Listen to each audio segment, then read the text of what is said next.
કે ભલે કતલ કરાવ્યું તોય કરાવ્યું મને જમવામાં લેવી રે નોતી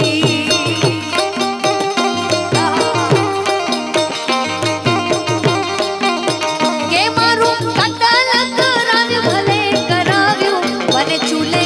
ચડાવવી નોતી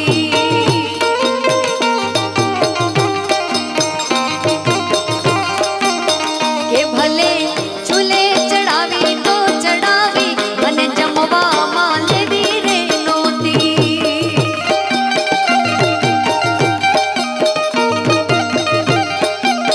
કે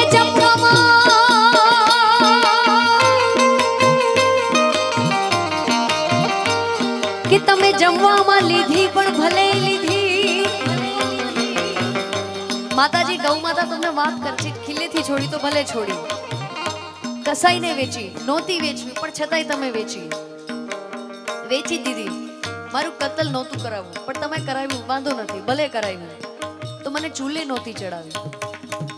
આપણે જેને બાફીને જે માર્કેટમાં વેચાય છે તો ચૂલે ચડાવી તો ભલે ચડાવી પણ તમારે એને તમારી થાળીમાં નહોતી લેવી જમવામાં અને છેલ્લે શું કે છે માતાજી કે જમવામાં ભલે લીધી પણ એની પહેલા તમારે મને માં નહોતી કેવી કે તમારે અંતે મને ખાવી હતી તો તમારે મને માં નહોતી કેવી